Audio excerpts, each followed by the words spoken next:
السلام علیکم ورحمۃ اللہ وبرکاتہ۔ الحمد للہ رب العالمین والعاقبۃ للمتقین والصلاۃ والسلام علی رسولہ الکریم۔ محترم حضرات، ہم منہیات اسلام پر آپ سے لگاتار بات کر رہے ہیں اور آج اس کا سیریل نمبر 35 ہے۔ بات چل رہی ہے کہ کس قسم کی کمائی جو ہے وہ حرام ہے۔ اللہ کے رسول صلی اللہ علیہ وسلم ایک اصول پہلے بتاتے ہیں آپ کو۔ ایک اصول یہ ہے جس پر کسی کا کوئی اختلاف نہیں ہے، وہ یہ ہے کہ جن چیزوں کا کھانا حرام ہے ان کی کمائی بھی حرام ہے۔ مثال کے طور پر ان کی تجارت بھی حرام ہے۔ مثال کے طور پر اگر سور حرام ہے تو سور کا بزنس کرنا بھی کسی طریقے کا وہ حرام ہوگا، اس کی کمائی جو بھی ہوگی سب کیا ہوگی، حرام ہوگی۔ یہ ایک اصول ہے۔ جتنی بھی چیزیں ہمارے پاس کھانے پینے کی حرام ہیں وہ ساری کے ساری، اگرچہ الگ الگ حدیثیں بھی موجود ہیں کہ ان کو منع کیا گیا، لیکن ایک بنیادی طور پر یہ بات جان لیں کہ جو چیزیں حرام ہوتی ہیں ان کی کمائی بھی حرام ہوتی ہے۔ بخاری کی روایت ہے، اللہ کے رسول صلی اللہ علیہ وسلم نہى النبی صلی اللہ علیہ وسلم عن ثمن الکلب وثمن الثمن۔ اللہ کے رسول صلی اللہ علیہ وسلم نے کتے کی تجارت اور کتے سے جو بیچنے سے جو پیسہ حاصل ہو یا خون کے بیچنے سے جو پیسہ حاصل ہو وہ حرام ہے۔ اب یہ جو آج کل خون کا دھندا چلتا ہے، تو ایک تو یہ ہے کہ خون ہم خرید کر مجبوری ترتیب ہے کسی کو بلڈ چاہتے ہیں، یہ ایک الگ کیفیت ہے، لیکن جو آدمی خون بیچ رہا ہے وہ اسلام میں قطعی جائز نہیں ہے۔ یعنی اگر کسی کو ضرورت پڑی تو اس پر تو تقریباً اب اتفاق ہو گیا ہے کہ بلڈ دیا جا سکتا ہے، بلڈ لیا جا سکتا ہے، لیکن بلڈ دینے کے لیے اگر چاہے بلڈ بینک کو کوئی آدمی بیچ رہا ہو یا انفرادی طور پر کسی آدمی کو خون بیچ رہا ہو، یہ ایک دم ناجائز ہے، حرام ہے۔ اسی طریقے سے یہ جو لوگ ذبیحہ کرتے ہیں، یہ کیا کرتے ہیں کہ اس کو جانور ذبح کرتے ہیں تو کسی چیز میں خون کو کر لیتے ہیں، وہ جم جاتا ہے، پھر اس کو برفی کی شکل بنا کر کے وہ گرچہ یہ مسلمان سمجھ رہا ہے کہ ہم غیر کو بیچ رہے ہیں، ایک دم ناجائز ہے، غیر کو بھی آپ نہیں بیچ سکتے ہیں۔ یا ایک دوسرا بزنس ہو رہا ہے مردار کے سلسلے میں، مردار کی بیع بھی حرام ہے، یہ بھی بخاری کی روایت ہے۔ ابھی 2-3 دن پہلے کی بات ہے، ایک چکن کی دکان رکھ کے وہ صاحب آئے اور انہوں نے کہا کہ مولانا صاحب میں تو جب وہ آتی ہیں مرغیاں صبح کے ٹائم پہ، تو اگر ہم 100 مرغی آتی ہے تو اس میں سے 1-2 مرغی ہماری کیا ہوتی ہے، مر جاتی ہے۔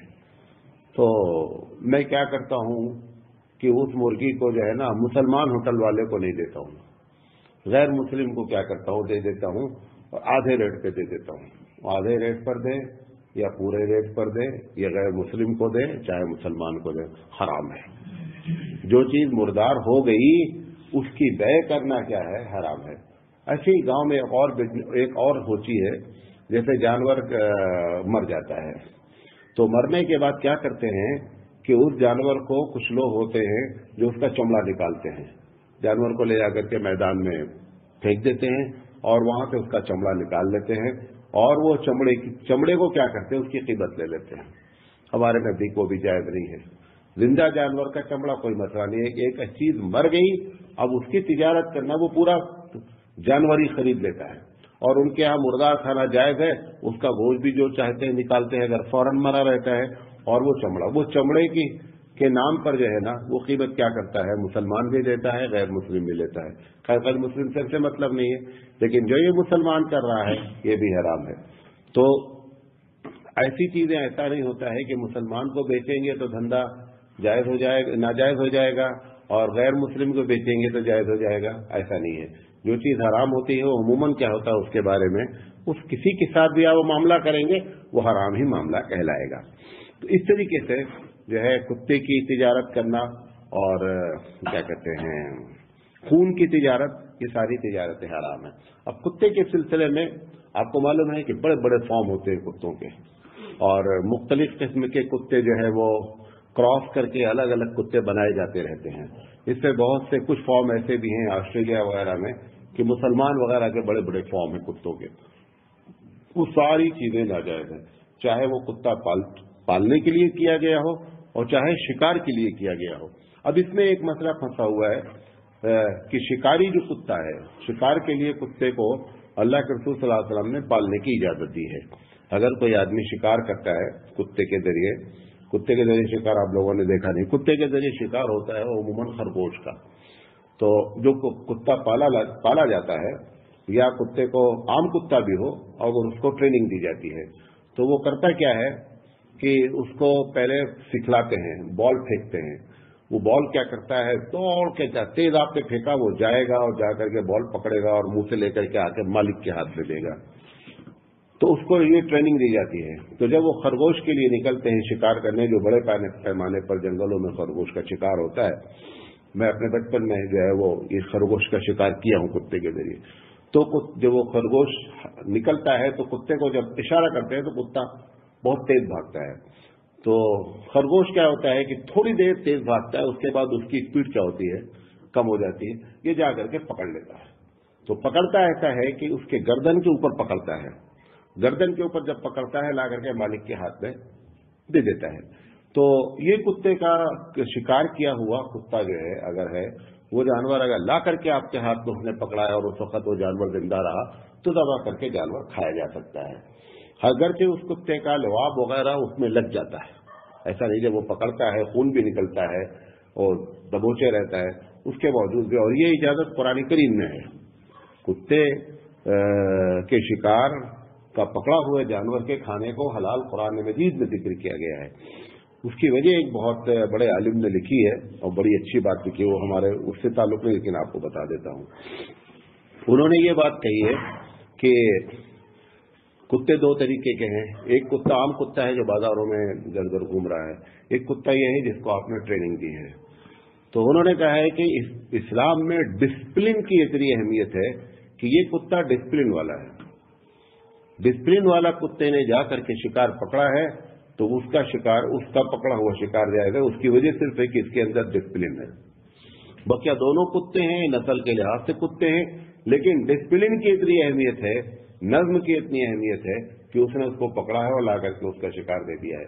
تو اب اس کتے کے بارے میں ہے کہ جو کتا شکار کے لیے اجازت ہے یا یہ سیکیورٹی کے لیے اجازت ہے، کھیتوں میں رکھا جاتا ہے، یا کبھی کبھی آپ دیکھیں جو خانہ بدوش لوگ ہوتے ہیں جو ایک جگہ سے دوسری جگہ خیمہ لگاتے رہتے ہیں، گاڑیوں سے چلتے ہیں، تو ان کی گاڑی کے نیچے ایک کتا بھی چلتا رہتا ہے۔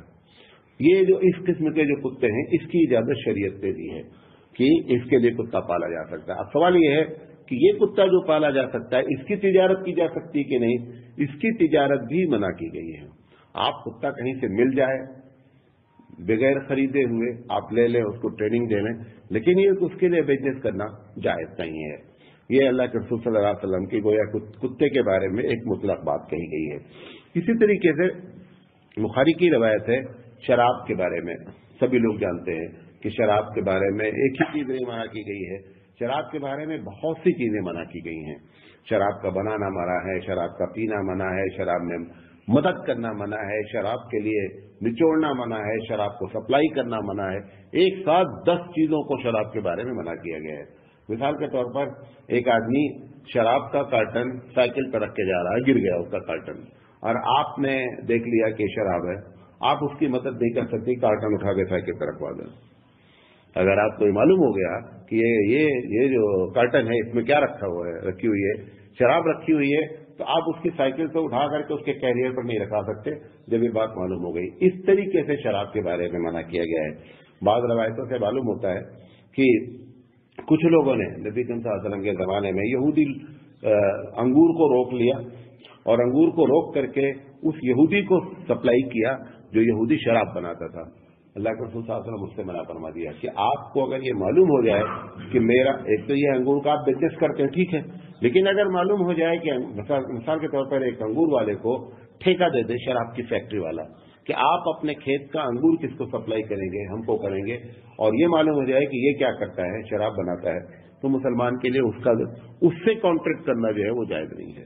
گرچہ انگور اپنے طور پر جائز ہے، کھانا پینا سب جانتے ہیں آپ، لیکن شراب سے متعلق اتنی چیزوں کو اللہ کے رسول، اسی طرح سود کے متعلق ابھی جب سود کے بارے میں بات آئے گی تو ہم بات کریں گے، سود کا حرام، تو شراب کے بارے میں ہے پھر یہ جو بخاری کی روایت ہے اس میں مردار کے بارے میں ہے، جیسا میں نے آپ کو بتایا، بتوں کی تجارت کے بارے میں ہے. یہ جو تیوہار آتے ہیں تو مسلمان وغیرہ بھی بہت سی چیزیں اس قسم کی رکھے رہتے ہیں جو بت ہوتے ہیں، یہ مسلمان نہیں رکھ سکتا ہے. نہ مسلمان بت بنا سکتا ہے، نہ مسلمان بت بیچ سکتا ہے، نہ مسلمان بت خرید سکتا ہے، سب حرام ہے. اگر یہ معلوم ہو جائے، ایک شکل ہے کھلونے کی شکل میں جانوروں کی تصویر ہونا، وہ ایک الگ مسئلہ ہے. لیکن اگر بت ہے اور یہ معلوم ہے کہ یہ اس کو عبادت کے لیے رکھا گیا ہے اور یہ لے کے جانے والا اس کی عبادت کرتا ہے، تو پھر ایسی شکل ہے مسلمان کا اپنی دکان میں اس کو رکھنا، بیچنے کے لیے، وہ چاہے اس کی عبادت کرتا ہے، اس کا عقیدت رکھتا ہے، اس سے کوئی بحث نہیں ہے. لیکن بتوں کی تجارت جو ہے وہ اللہ کے رسول صلی اللہ علیہ وسلم نے منع فرمایا. یہ جو ہے بخاری کی روایت ہے. ایک بزنس ہوتا ہے ہم لوگوں کے علاقے میں کم ہوتا ہے، زندہ گوشت سے جانور کو بیچا جاتا ہے، گوشت کے ذریعے جانور کو بیچا جاتا ہے. مثال کے طور پر میں نے لا کر کے ایک بکرا دے دیا، میں کہہ رہا ہوں یہ بکرا آپ لے لیجئے اور اس کے بدلے میں مجھے 18 کلو گوشت دے دیجئے. یہ جو تجارت ہے یہ بھی اسلام میں جائز نہیں ہے. آپ اپنے بکرے کو بیچیں، بکرا کتنے کا ہے؟ بکرا 5000 کا ہے، 5000 کے بدلے میں آپ مجھے گوشت دے دیجئے. لیکن ایسا آپ نہیں کر سکتے کہ زندہ بکرا آپ دے دیں اور زندہ بکرا کے بولیں کہ اس بکرے کے بدلے میں مجھے 18 کلو 20 کلو جو بھی طے ہو جائے آپس میں، وہ یہ اللہ کے رسول صلی اللہ علیہ وسلم نے منع فرمایا ہے کہ گوشت کے بدلے میں زندہ جانور بیچا جائے. اور آپ کو حیرت ہوگی، نبی کریم صلی اللہ علیہ وسلم کے زمانے میں ایک بے ہوتی تھی، اس وقت نہیں ہوتی ہے، کہ جو اونٹ یا جو اچھا گھوڑا ہوتا تھا تو اس کے پیٹ میں جو بچہ ہوتا تھا اس بچے کا بچہ بیچا جاتا تھا. اس کی وجہ کیا تھی کہ وہ اتنی اچھی نسل کا اونٹ ہوتا تھا اور گھوڑا ہوتا تھا کہ اس میں لائن لگی رہتی تھی خریدنے والوں کی. تو اس کو اللہ کے رسول صلی اللہ علیہ وسلم نے مسلم شریف کی روایت ہے کہ حبل الحبلہ اسے کہتے ہیں کہ جو پریگننٹ جانور ہے اس پریگننٹ جانور کے بعد جو بچہ پیدا ہوگا اس کی پریگننسی کو خریدا جاتا تھا، کیونکہ وہ لائن لگی رہتی تھی. جیسے آپ نے دیکھا ہے بامبے وغیرہ میں کیا ہو رہا ہے کہ بچہ پیدا نہیں ہوتا ہے اور جا کر کے اس کا ایڈمیشن کرا دیا جاتا ہے. ایک آدمی جو شادی ہوتی ہے، کیونکہ جو اچھے اسکول ہے اس میں اتنی لائن لگی ہے کہ اگر آپ 4 سال کے بعد جائیں گے کہ بھائی میرا بچہ 4 سال کا ہو گیا، آپ ایڈمیشن لے لیں، تو آپ کا نمبر ہی 4 سال کے بعد آئے گا، تب بچہ آپ کا 8 سال کا ہو جائے گا. تو کیا کرتے ہیں، جیسے ہی شادی ہوتی ہے، ابھی تو معلوم بھی نہیں ہے کہ بچہ ہوگا کہ نہیں ہوگا، بہرحال اس کا رجسٹریشن وہاں کرا دیا جاتا ہے اور اس کا جو ہے وہ اسی طریقے سے یہ ہوتا تھا. اس کو بھی اللہ کے رسول صلی اللہ علیہ وسلم نے منع فرمایا ہے. حضور کے زمانے میں ایک ایسا بھی ہوتا تھا کہ اچھے جانور کے گوشت کو ذبح ہونے سے پہلے بیچ دیا جاتا تھا. مطلب ایک جانور ہے، ایک جانور کا گوشت بیچا جا رہا ہے، جانور ابھی ذبح نہیں ہوا، اس سے بھی منع کیا گیا ہے. تو یہ جو بات منع کی گئی ہے کہ جانور ہو دوسری طرف گوشت ہو، یہ اللہ کے رسول صلی اللہ علیہ وسلم نے منع فرمایا ہے. اسی طریقے سے نبی کریم صلی اللہ علیہ وسلم نے صاحب مکسن، ابو داؤد کی روایت ہے کہ لا يدخل الجنت صاحب مکسن. یہ صاحب مکسن کا مطلب ہوتا ہے جو گنڈے کی شکل میں گنڈا گردی کے تحت ٹیکس وصول کیا جاتا ہے. مجھے یہاں کے بارے میں نہیں معلوم ہے، لیکن یو پی بہار میں یہ عام چیز ہے. گاڑیاں جب شہر میں داخل ہوتی ہیں تو وہاں پہ گنڈے لگے ہوئے ہیں، اور یہ ایک کامن بزنس ہے کہ آپ وہاں پہنچے، ان کا فکس ہے کہ آپ کو اتنا پیسہ ان گنڈوں کو دینا ہی دینا ہے، اور باقاعدہ ان کا بیریئر لگا ہوا ہے، وہ آپ کی گاڑی روکیں گے، کوئی آپ کو رسید نہیں دیں گے، کچھ بھی نہیں ہے. سمجھے نہیں؟ یہ شکل جو ہے اللہ کے رسول نے اس وقت اس کو منع فرمایا. یہ آج ایک دوسری شکل بھی ہمارے پاس ہے. آپ دیکھیں کہیں کہیں بعض قبروں کے پاس لنگر ہوتا ہے، یہاں بھی ہوتا ہے، لنگر ہوتا ہے. تو اب وہ لڑکے، نوجوان لڑکے کیا کرتے ہیں، وہ روڈ پر بیریئر لگا دیتے ہیں، مسلمان محلہ رہتا ہے یا مسلمان گاؤں رہتا ہے، اور ہر گاڑی جانے والے کو کیا کرتے ہیں، روکتے ہیں. ہندو کو بھی روکتے ہیں، مسلمان کو بھی روکتے ہیں، اور لنگر کے نام پر پیسہ، یہ قطعی حرام ہے، قطعی جائز نہیں ہے. کیوں؟ اللہ کے رسول نے ایک دوسری حدیث بیان فرمائی کہ کسی مسلمان کا پیسہ جب تک اس کا دل نہ چاہے، اس سے بغیر دل کے چاہے آپ پیسہ لے رہے ہیں، یہ حرام ہے. اب وہ جو آپ بیریئر آپ نے روکا، آپ پوچھو کہ اب مسلمان کا محلہ ہے یا مسلمان کا ایریا ہے یا مسلمان کا گاؤں ہے، اب وہ کہہ رہے ہیں صاحب دینا ہی دے رہا. ایسے ہی وہ غیر بھی کرتے ہیں،